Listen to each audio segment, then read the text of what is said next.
पूर्णिमा की रात में चांद की रोशनी में खीर बनाकर उसे प्रसाद के रूप में खाने की परंपरा है। लेकिन इस बार पूर्णिमा की रात चंद्र ग्रहण भी रहेगा, जिसका सूतक दोपहर से ही शुरू हो जाएगा। चंद्र ग्रहण में कई शुभ चीजें नहीं की जाती हैं। ऐसे में कंफ्यूजन है कि शरद पूर्णिमा की रात खीर कब बनाई जाए। इस कंफ्यूजन को दूर करने के लिए हमने ज्योतिषों और धर्म के जानकारों से बात की। बद्रीनाथ और उज्जैन सहित देश के कई शहरों में 27 अक्टूबर की रात ही शरद पूर्णिमा मनाई जाएगी।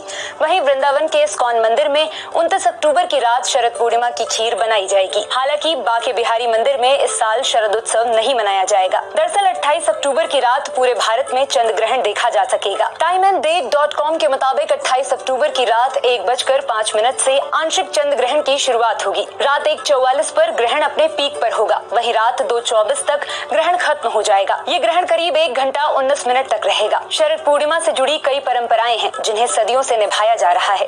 पर्व की रात श्री कृष्ण की विशेष पूजा होती है, खीर बनाई जाती है, देवी लक्ष्मी का अभिषेक किया जाता है, विष्णु जी के ग्रंथ का पाठ किया जाता है, भगवान सत्यनारायण की कथा होती है, पवित्र नदियों में स्नान और तीर्थ दर्शन करने की परंपरा है। हालांकि ग्रहण के चलते या तो इन्हें हम 27 अक्टूबर को कर सकते हैं या 29 अक्टूबर को। शरद पूर्णिमा पर ग्रहण होने के कारण सूतक दोपहर 4:05 से ही शुरू हो जाएगा। शास्त्रों में सूतक के समय पूजा पाठ करना, मंदिर में दर्शन करना, खाना बनाना और खाना खाना मना किया जाता है। इसलिए शरद पूर्णिमा से जुड़े शुभ काम 28 की दोपहर के बाद संभव नहीं है।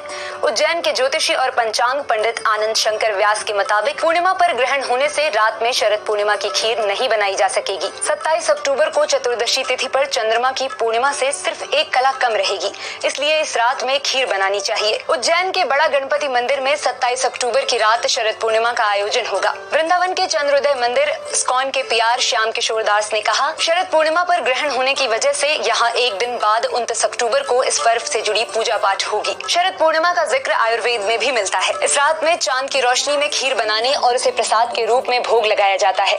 कहा जाता है कि खीर मौसमी बीमारियों से लड़ने की ताकत देती है। इस पर्व से जुड़ी कई अन्य मान्यताएं भी हैं। माना जाता है कि द्वापर युग में श्री कृष्ण ने इस रात में गोपियों के साथ महारास किया था। इसके अलावा माना जाता है कि पूर्णिमा की रात देवी लक्ष्मी पृथ्वी घूमने आती हैं और भक्तों से पूछती हैं, कौन जग रहा है। इस मान्यता के कारण इस तिथि को कोजागरी पूर्णिमा भी कहा जाता है। उम्मीद है पूर्णिमा की पूजा को लेकर आपकी कंफ्यूजन दूर हो गई होगी। ऐसी ही और वीडियोस के